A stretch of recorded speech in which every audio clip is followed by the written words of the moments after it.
इस ₹1.5 के स्टॉक ने अपने निवेशकों को किया मालामाल। बस 4 साल में बना दिया करोड़पति। आइए आपको बताते हैं इस मल्टीबैगर स्टॉक की डिटेल।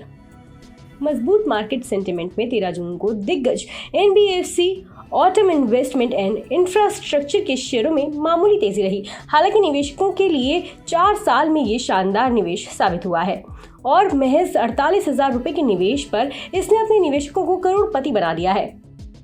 13 जून को ये रिकॉर्ड हाई पर पहुंच गया था। मुनाफा वसूली के चलते भाव में थोड़ी सुस्ती आई, लेकिन ये ग्रीन जोन में बना रहा।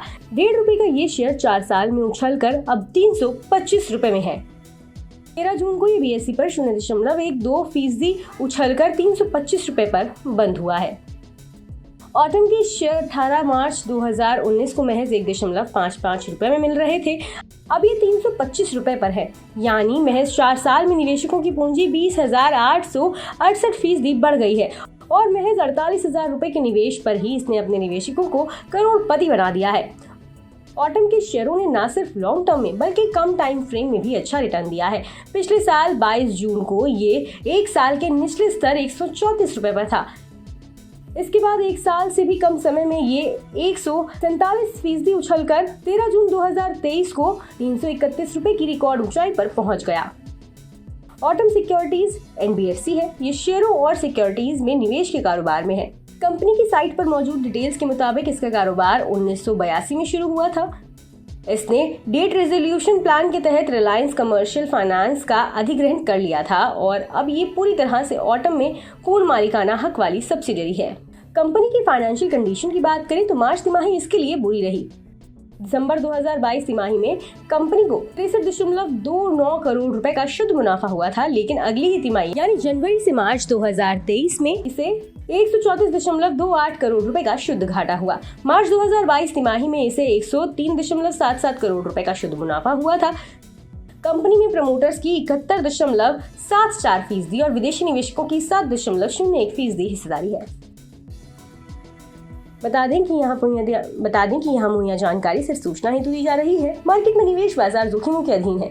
निवेशक के तौर पर पैसा लगाने से पहले हमेशा एक्सपर्ट से सलाह ली। मनी कंट्रोल की तरफ से किसी को भी पैसा लगाने की यहाँ कभी भी सलाह नहीं दी जाती है।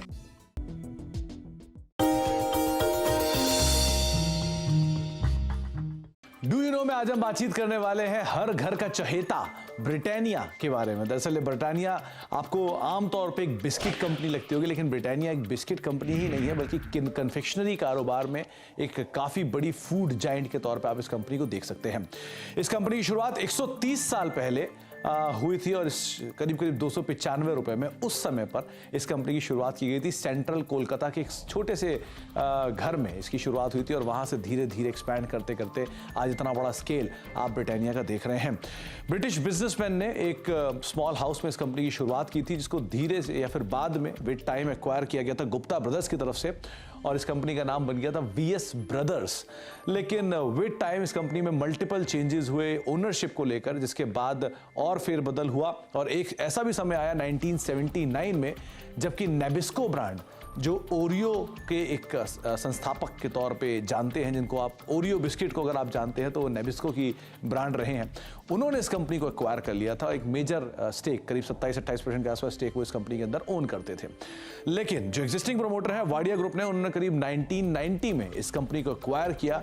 तो आप अंदाजा लगा लिए करीब 3 दशक से ज्यादा का हिस्सा जो है वो एग्जिस्टिंग प्रमोटर्स के पास इस कंपनी का है।